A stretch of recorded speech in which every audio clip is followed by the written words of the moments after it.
Hello, good evening, everyone. So today we are thrilled to have Dr. Vivek Viswanathan here with us today. He's a distinguished consultant pediatric urologist and minimal access pediatric surgeon at Bailal Amin General Hospital, one of Vadodara's premier healthcare institutes. Dr. Viswanathan brings a wealth of expertise, having previously served as the senior associate pediatric surgeon at Kokilabein Dhirubhai Ambani Hospital. We also have with us Sneha Asopa, the growth manager of Gravitas AI, to join us today for this enlightening session. Get ready for today's discussion on revolutionizing pediatric urology, merging AI and microscopic tools. So let's start with today's discussion. Thanks for the wonderful intro. Thank you, Vatsal. So the first question I have for you, sir, is how do you see AI and chatbot technology impacting the field of pediatric urology, particularly in terms of diagnosis and patient education? AI and chatbot technology have a whole lot of potential. When we talk about diagnosis, essentially, suppose we were talking about any image analysis, let's say an X-ray or an ultrasound. Obviously, humans can miss minuscule details which necessarily an AI might not. So they can assist doctors in earlier and more accurate diagnosis, especially for subtle conditions. That is one aspect. The other is that when it comes to data analysis, AI can analyze large amounts of data sets to see whether there are any patterns or risk factors for specific urological problems. If I talk about that, they can help us to screen for diseases and institute preventive measures in individual patients much before we would have been able to do it normally otherwise.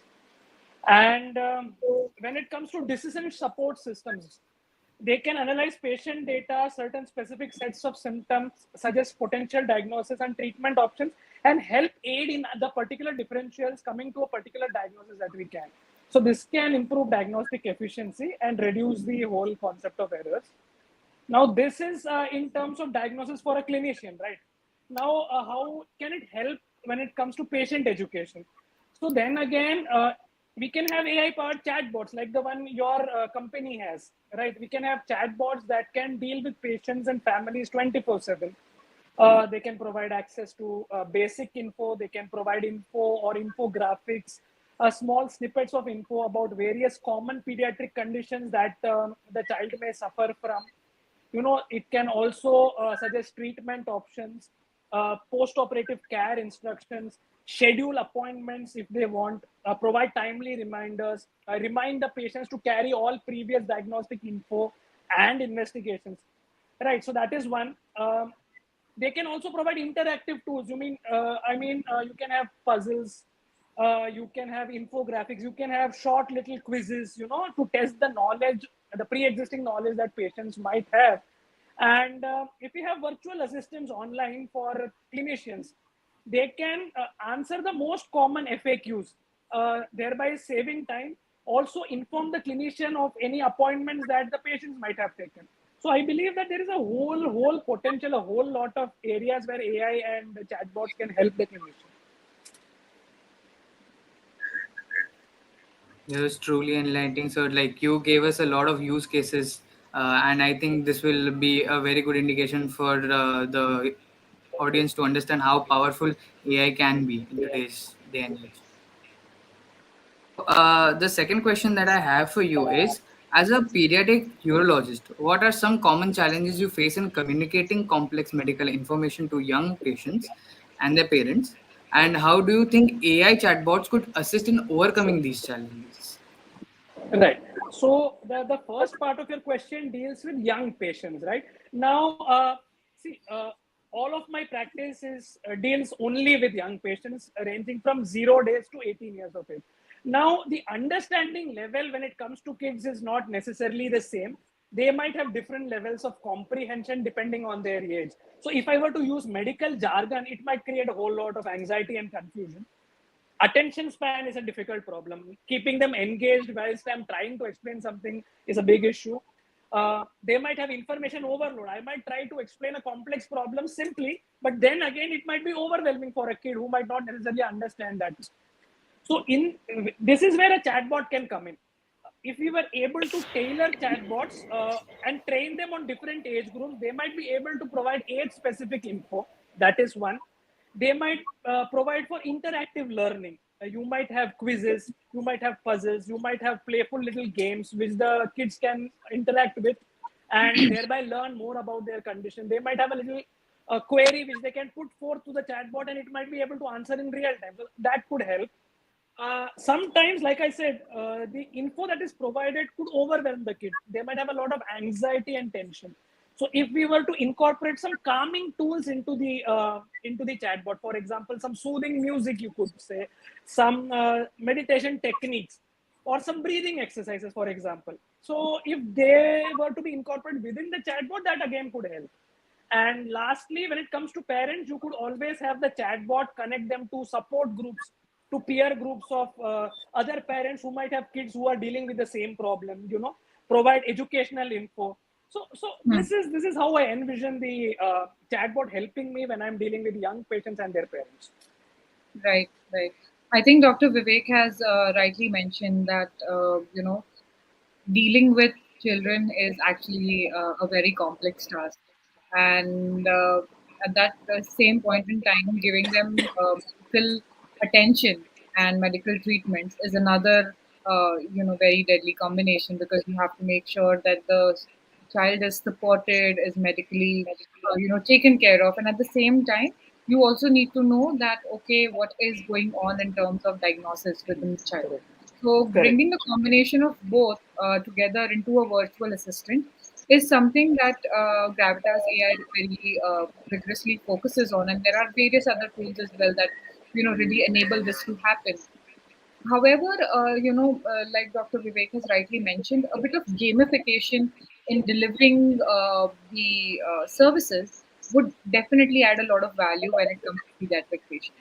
Because attention span, of course, is one of the key reasons. The other reason could also be that there is a lot of overwhelming emotion that comes into a child when we tell them that, okay, we have to go to the doctor, or now there is some treatment that's going to happen.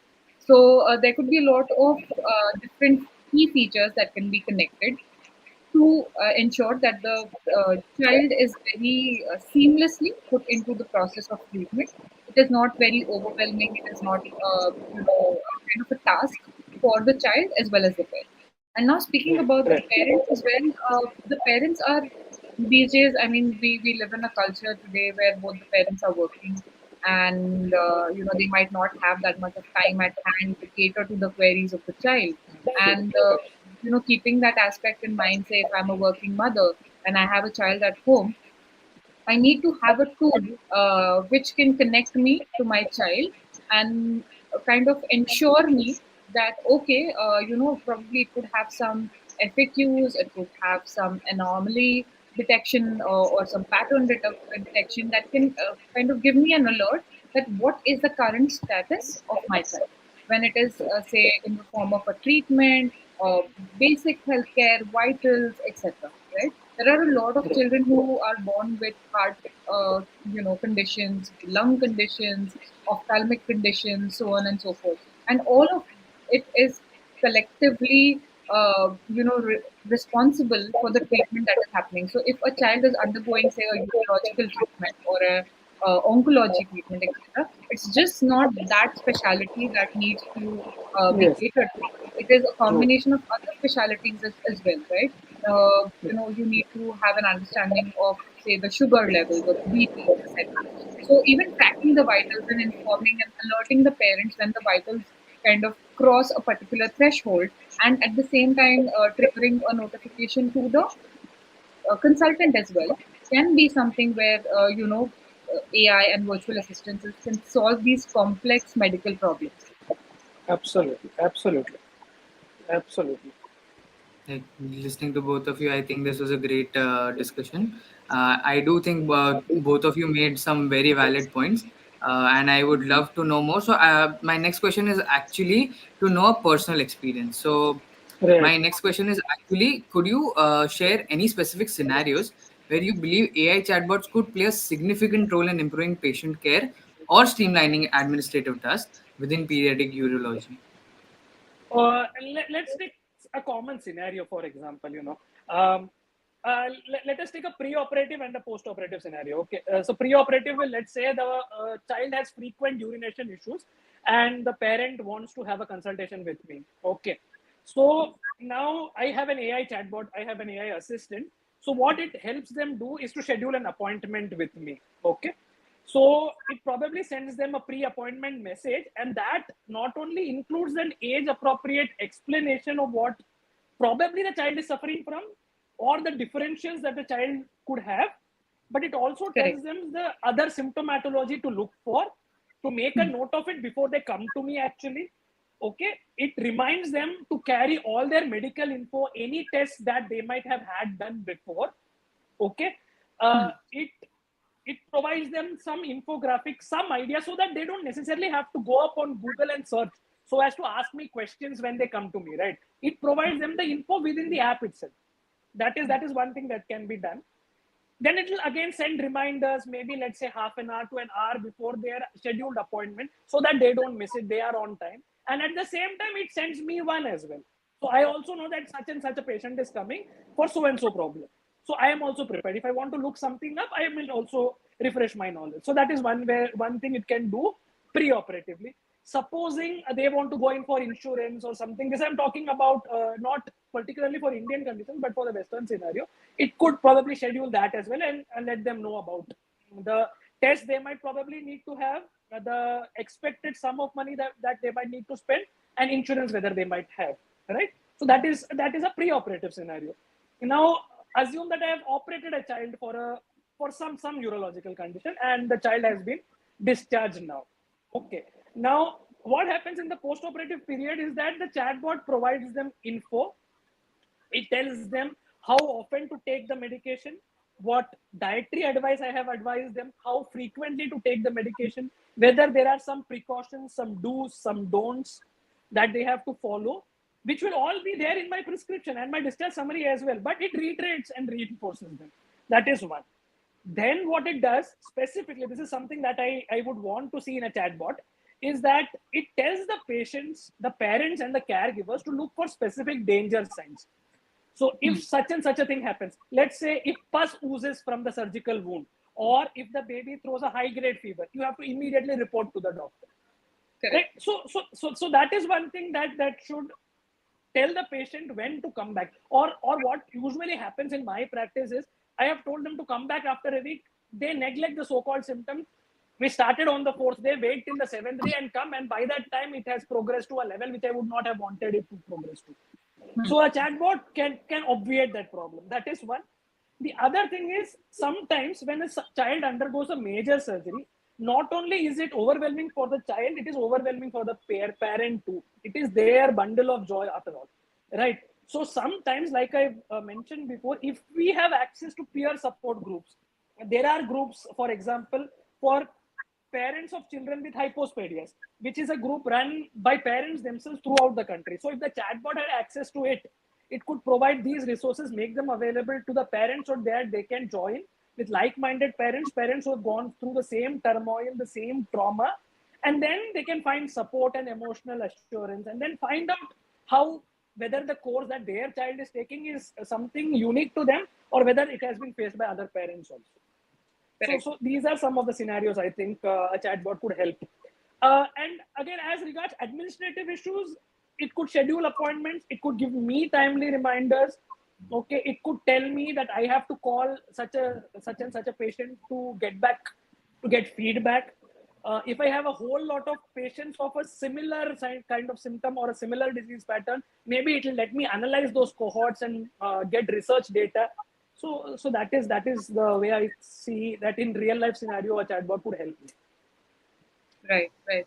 And also, just to add a bit more on what Dr. Vivek has said, I think I'm not sure whether he has seen our product or not, but whatever he is iterating is something that exists with Tina. And it's very interesting to know that what we have created is the need of the hour. So I feel really proud, on Team Gravitas that we have been able to crack into, what is being required, and whatever Dr. Vivek has said has attested my belief in it. Oh, But that's just great. to add to what you said, yes, sending notification and reminders is a very essential part of the patient journey. It is for the caregiver as well as the patient, and not only for appointments, but I think the most important reminders come post-ops, post-surgical, treatments, because there has to be a certain kind of attention to detail in consumption of medication, in the do's and don'ts, like you mentioned, and even a bit of negligence on that front Yeah. can, turn a very good, operation or treatment into something that did not turn out successfully. So 100% effort that is given by the surgeons, to treat and provide that surgery is only justified if the post-ops is taken care of, right? If the post-ops is not in place, is not, catered to correctly, then even though it could be the best surgery, it could have gone 100%, accurately through, but the results will not turn up. And in that case is where, mostly parents might not be happy, they might have some grievance, and they might feel that, okay, we gave our 100% and the doctor has given their 100%, and still there could be a possibility that, okay, a bad word of mouth could go out, right? Yeah. Even when the surgeon has done his 100%. So this is a human error, just because we are not able to cater to these queries 24 into 7, right? The doctors themselves, or the paramedical staff themselves, or the staff themselves cannot continuously keep reminding the parents and the caregivers that, okay, you need to now get this medication. There can be reiterations, there can be phone calls that can be made, but at the end of the day, it's still human effort, right? And this can be completely, resolved, and it can be completely taken care by a virtual assistant in place. Like, okay, now you have to take a medication at 7:15. So, at 7 you get a notification on your WhatsApp. So this is how easy we could make, the caregiving from the side of the hospital as well. This not only will engage the patients and the caregivers, but it will also add a lot of value in terms of how much does your surgeon care to ensure that the child is going to be fine. It's more about reassurance, because, uh, you know, we all know that doctors are, God sent in a certain way. So that message has to be delivered to the patient, every now and then, that, okay, you are already taken care of. We are there to assist you in case of any, trouble. We are just a message away. So having these virtual assistants in place will resolve our 24/7 availability, communication issues. So not all patients, or all parents would be, 100% equipped to understand English. We need communication to happen in regional languages as well, so that they can access the information irrespective of their, language barrier. That is the second. The Coming to the next part about challenges again is the, of course, once the appointments are booked and the follow-ups are made, there has to be an engagement that happens with these patients or Yes. the Yes. parents on a community level. Like Dr. Vivek mentioned, we need to have these peer groups and access to these peer groups. But the information that is being pushed into these groups has to be medically approved. Like, some Mm. specialists like Dr. Vivek, and his peers as well. So, because there's a lot of information available on Google, right? I can just go onto Google and read something about it. But how much of it Yes. is medically approved? How much of it is valid? How much of it is, accurate? There is no sense of that, and there is no meter to it, right? So we really need to have access to right kind of information which is medically approved, which is attested that yes, this information is something that I can consume and take, maybe some home care remedies on that, or some first aid on that. So even that psychological reassurance is something that AI can really help us Absolutely. So, Agree uh, 100%. yeah. So what I took from your both of your perspective is that it becomes very integral to make use AI chatbots to in the post care section. So Yes. now we know what features we like, but my next question is going to be, in your experience, what are the key factors that determine the success of integrating AI chatbot technology into healthcare settings, and especially in specialties like pediatric surgery? Oh, see, we could have all the latest technology at our disposal, right? But if the chatbot is not accurate or reliable, what I mean by that is we could ask a question related to a urological condition to the chatbot, right? But if it just gives us some vague info that is not trusted by neurosurgeons or pediatric urologists world over, it doesn't quote from our Bibles, it doesn't quote from our reference books, then it doesn't really serve the purpose. It should be reliable and trustworthy. That is first and foremost, right? Secondly, just quoting from these books is not enough. Not everybody who has access to the chatbot needs to be a healthcare provider, needs to be a doctor. So it should be in simple language, not necessarily use all medical jargon. Okay, it should be tailored to the communication needs of the specific population it addresses.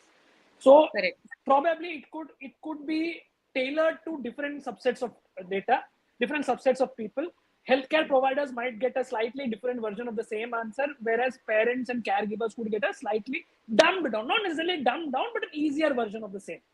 So that Yes. is one other thing. Then, like you very rightly said, it needs to be interactive. It needs to keep the parents, the caregivers, those who access it hooked. So interactive content, infographics, puzzles, quizzes, small snippets, videos, highlights, some small surgical procedures. All of these which can be put within the chatbot itself can also encourage engagement. And it again should be focused on the patient needs. Suppose a particular group of people, let's say in Vadodara per se, okay, a lot of children suffer from constipation, but we do not address it particularly in my geographic area. The chatbot would not have served its purpose. So it should be tailored to the population also that it serves, might so that small little tweaks might be needed for different geographical locations. So that is one. Again, if there is an existing electronic health record or an HMIS, the chatbot should be able to integrate with it seamlessly. So an hospital, a multi-specialty hospital or a corporate might not necessarily want to invest in two different sets, one HMIS separately and the chatbot separately. So if it were to integrate seamlessly with it, that would solve a whole lot of hassles.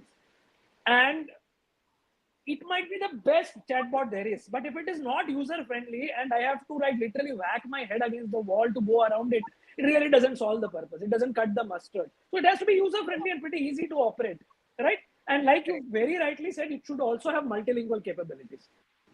So these are some of the things I think, and plus ethical considerations and privacy issues. These always need to be kept in mind. I would like to discuss this later in detail, but I mean, this does not solve. This does not answer a question currently, but I think some of the chatbots should also be aimed at having a lot of cyber security and privacy issues. Those should be addressed as well. Correct. Correct. I think you have rightly mentioned how we can integrate these solutions into, say, hospital setups, etc. And how will we define how successful the integration has been? Let's just take one step back and think about what is the prerequisite to get here. Right, the Right. prerequisite to get there is education and adaptation into the system. That is where Yes. most of the effort would go, essentially, for the next couple of years in any industry, to ensure that the user, end user. So our end user here in terms of pediatric would be the patients. Sorry, the Patient. parents, right? And the parents need to be educated that yes, you have a tool like this which is available, and you need to trust the tool, number one. But along with that, of course, there has to be AI hygiene, there has to be AI ethic that needs to be followed, there has to be GDPR compliance. Of course, India is coming up with a lot of data laws now, but had it been a couple of years earlier, we still did not have a very strong foot into the compliance. right? So Right. like US has HIPAA compliance, etc. Keep So we need to Yes. have these kind of compliances that come up that will ensure the parents that okay, even though I share some sensitive or some very critical information about my child, it's not going to end up in some database, wherein they're trying to extract information and trying to use the data in a wrong way. So, firstly, education is going to be our start. But however, we don't have that much of time because the technology is catching up so quickly that the Yes. education has to be clubbed in with hands-on practice. So True. whenever there are these kind of solutions that get installed in, say hospitals or clinics, etc., the only way we can push the utilization of it is by educating them. Education would come when we kind of tell them that how reliable it is. Number one, number two, how easy it is making the access to say appointments, information, peer groups, etc. Any kind of interaction. And the third and the most important thing is that how consistently they need to use it. Using it once and then complaining that it did not work for you would not be the right thing, right?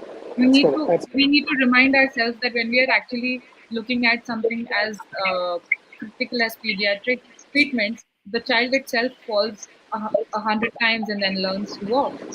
We need to keep that aspect in mind that we have to fall 100 times before we start to walk, and that will come from the learning.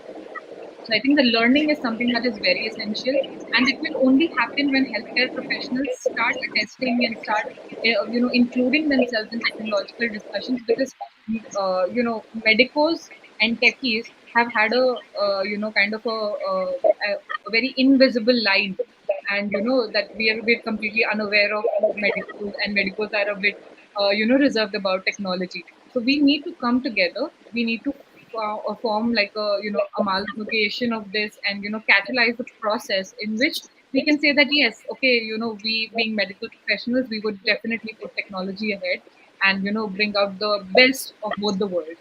So there has to be a collective effort where technology puts the glove on of medical experts and then does the task for the parents. So for me, I think that is one of the most integral part, because they can see having technological integration is just me integrating certain APIs or certain yes. software. Yeah. That is a very easy uh, task. But the Right. bigger task is that once I do that, how much of utilization of it would happen, and that is Correct. the biggest challenge. So I think even before we think about the success, we should think more about education. So, doctor, as you spoke about the ethical practices and you spoke Right. about patient privacy, so let's dive into detail regarding that. So, can you please let us know about your thoughts on ethical considerations and how do we maintain privacy and trust between patients? Yeah. So essentially, see why I was concerned about the privacy issues, that the very way in which a chatbot functions is it collects data from patients or healthcare providers, right? It asks them to fill out forms, answer certain questions, and then it stores them and analyzes them. Or it is in cases like chatbot or Google Gemini, it's a large language model which you have trained on scores and scores of patients, right? So essentially, large data sets, including medical information, is all in the hands of the bot, and by default, at the hands of the people who control it, right? So ensuring that this data is anonymized, randomized, stored securely, and used only for intended purposes is paramount. That is first. Secondly, if we were to share the data for whatsoever purpose, right, we should be clear, and there should be well defined, transparent policies that are in place and that need to be made known to the parties privy to it, that these are going to be shared with a third party vendor or a research institution for that matter. Okay, that is one. Then again, the user should be made aware that they are actually chatting with a chatbot, not necessarily with the doctor. Many times they are so real, so lifelike, that you might mistake them for a human. I mean, it is, there should be a disclaimer at the beginning itself that this is a chatbot. I am so and so, and I am there to provide info, but you should take it with a pinch of salt, right? Something of that sort. So that should be there.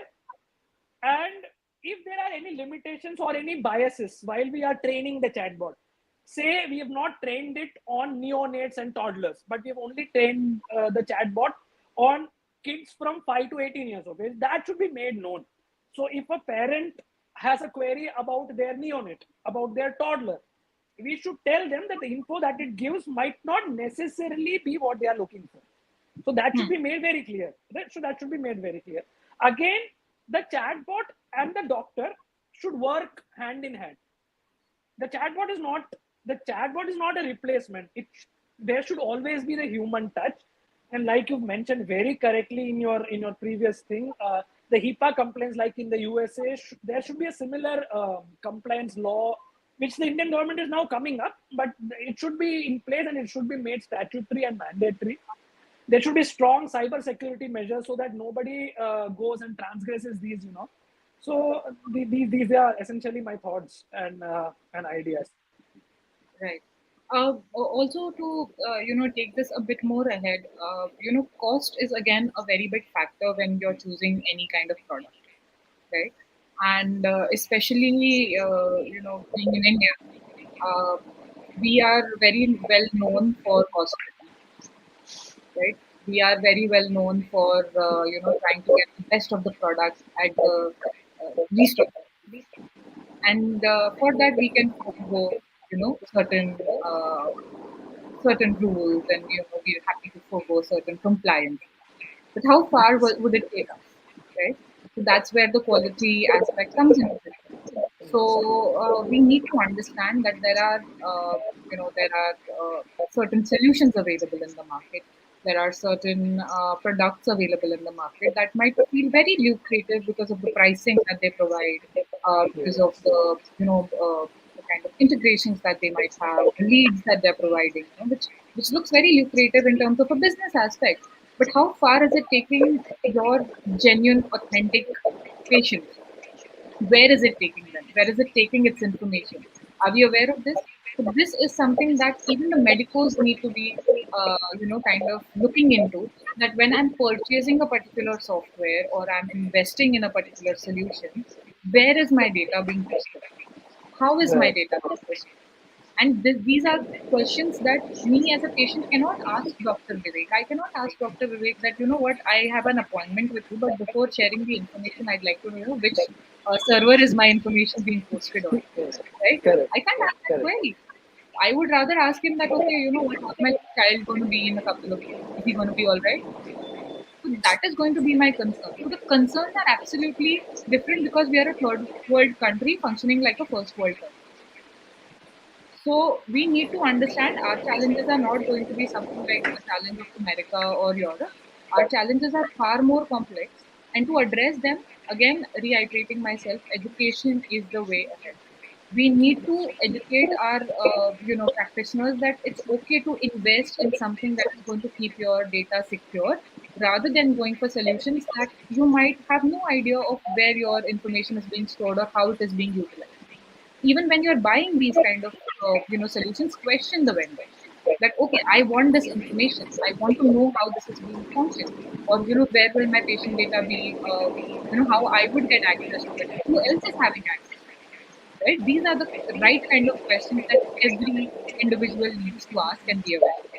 So yes, definitely, I think ethics is something we need to take very, very seriously. So one other thing I just wanted to add was probably we could have something like an opt-in, opt-out thing, whether the patient really wants to share the medical info or something of that sort, and whether they choose to opt in for a particular research for which the chatbot wants the info for. So that could be one thing that could be integrated with. Correct, correct. So there needs to be, right disclaimers at right part in the interaction, so that the patient themselves are aware that, okay, this might be shared with, say, AIMS for certain Yeah, evaluation, or it might be yeah, shared with, correct. say, a certain pharmaceutical research company or a life science research company for certain research. So if there is a Correct. collaboration of that front, and which is very ethical, there are MOUs in place, there are NDAs in place. That is a different, a journey altogether. But just randomly collecting information and not having any boundaries to it, and anybody can invade and have access to it, is something that we really need to look into and take seriously. Absolutely, absolutely. So both of your stand on this topic just tells me that there needs to be some unison in between how the developer is thinking and how the person who is actually using the chatbot should Correct. know. There should be some things that should be made very clear. So my next question will be: how do you envision the future collaboration between healthcare professionals and AI chatbot developers to enhance overall quality of pediatric urology patients? Is this a job offer? Well, jokes apart. Jokes apart. Well, see, what happens is the not only a pediatric urologist, any doctor for that matter could be on board, brought on board as an expert to train the chatbot or train your AI algorithm. As regards any particular subject matter. For example, I could be brought on board to help train the chatbot on pediatric urological issues. Similarly, my peers and my seniors and teachers. So that is one way where the doctor can help. People who are AI developers who have the technical skills and the technical know-how in language processing, in machine learning, they can help in creating chatbots capable of understanding complex medical info and then thereby communicating it effectively back to the end user, that is the parent or the patient. Okay, then again, like we have all mentioned multiple times before, it should be focused on a patient centric design. Okay, so both the doctor can provide his inputs and the developer who's worked with similar chatbots or similar models before can provide their inputs and they can collaborate together in developing one that is user friendly and focused at what the patient actually wants. So thereby it provides not only personalized communication but the info that the patient is actually looking for. So that is one thing. And I mean, this collab will help in streamlining not only scheduling but providing info and ultimately addressing the ethical issues that we have discussed. If the doctor is in the know-how as to how the AI will actually use the info that is collected from their patients, so they can effectively tell them that this is a limit that I'm allowing the bot to. Beyond this, I will not let it collect the info. For example, certain info might be very sensitive that even if we have all laws in place, it should not be shared beyond the parent, patient, and the doctor. So I mean, we could draw a line. We could draw a line. So that collab is necessary. This collab is certainly necessary. Correct. And further taking this collab, we could have certain kind of say certifications or certain kind of workshops where we could have both these stakeholders, the medical professionals and the development professionals sit down together and understand at least an overview, an eagle view of what the other specialty does. Right? So if I am a developer, I sit down with the consultant, the subject matter expert, and I might not become the subject matter expert, but at least I can shadow the subject matter expert and understand that okay, these are certain highlights. These are this is an overview of this particular subject, and then it would give me a better understanding of creating models that can be trained in a fashion that it becomes more efficient, right? Right. Because when somebody is training involves, so let's talk about NLP. In NLP, if I'm say picking up a topic and I'm training it using my NLP algorithms, I can only kind of train to an extent where I would say that okay, these are 10 conditions in which I'm supposed to present this one answer, right? Correct. But there Correct. could be a 11th or a 12th, pointer which I am absolutely unaware of because that's not my, expertise at all, right? So that is where you need an intervention from a medical expert that hey, you know what, you missed on these two conditions as well, because Yeah. we as developers are very close knit into understanding of algorithms and outputs and flowcharts. And sometimes, I would not say sometimes, most of the times in healthcare related solutioning, you need to have a third person perspective because you are not going to have, it's not going to be black and white always, right? Yeah. Your answers are not going to be black and white always. They would be gray in some areas as well. And sometimes it would be a combination of two topics. So in that case, how does your, virtual assistant present an answer? So these are few things where collaborative efforts need to happen and education from both the sides. So, the doctors also need to understand that how the models are being developed. what is going into the training. How are we compartmentalizing the information? How are we categorizing the information? And Right. at the same time, the the developers also need to understand the other side. So it has to be a combination, and it has to be a very collaborative.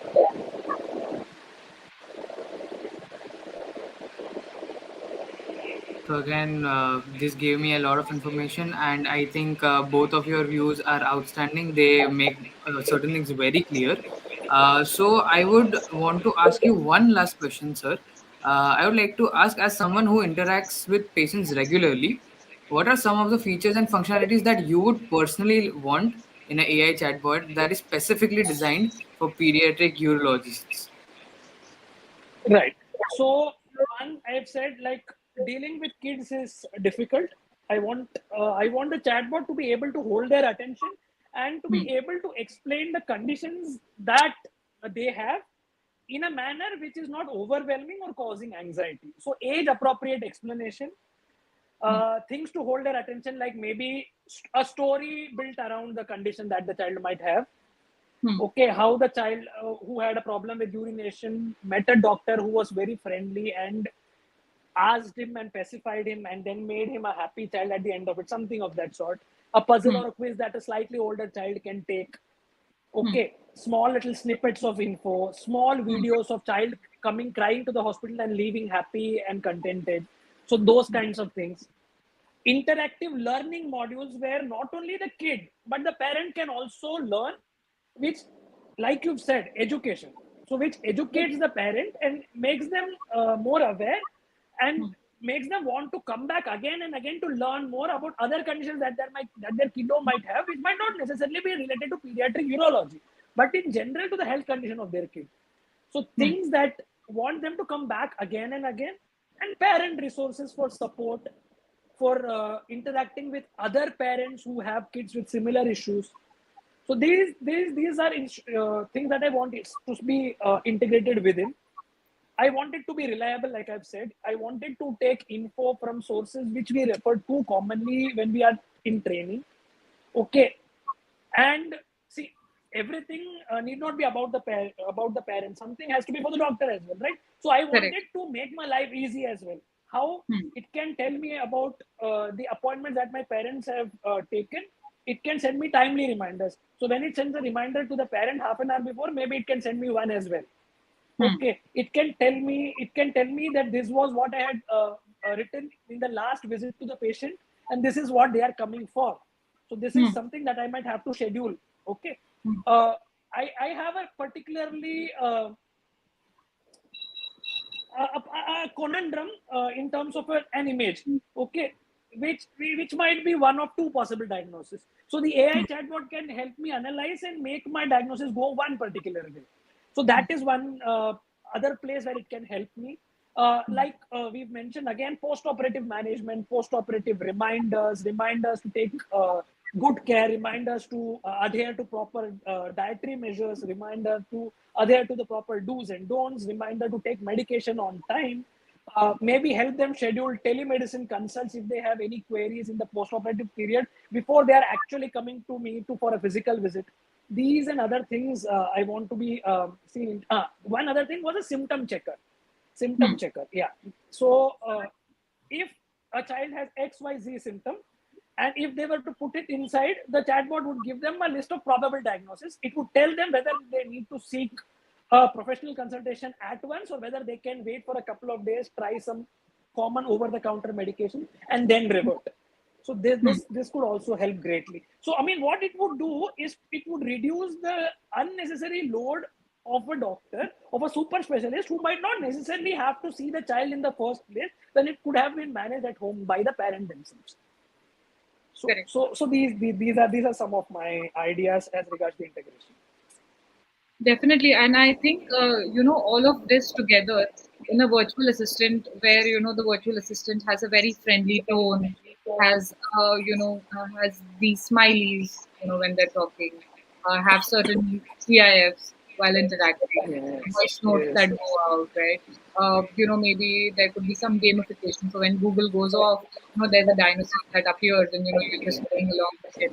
So and all play these along. things definitely add a lot of value in terms of engagement when it comes to pediatric patients.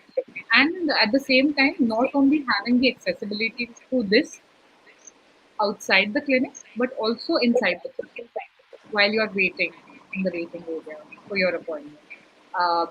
Having access to, say, videos that are created by the consultant themselves.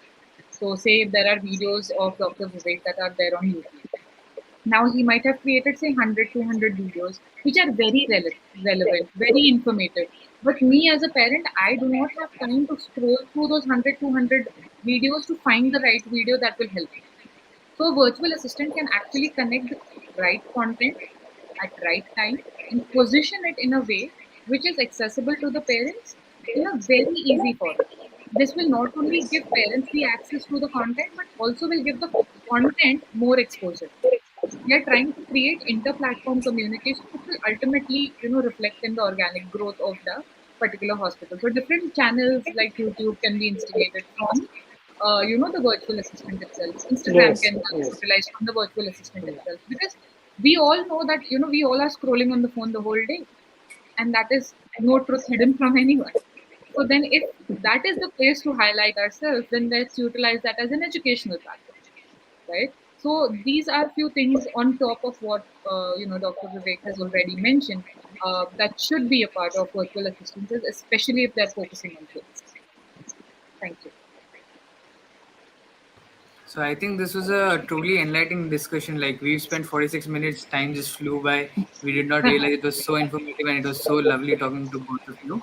So I just want to, as we wrap up the session, I just want to share my heartfelt gratitude to Dr. Vivek Viswanathan for sharing his valuable insights and expertise in pediatric urology and medical technology.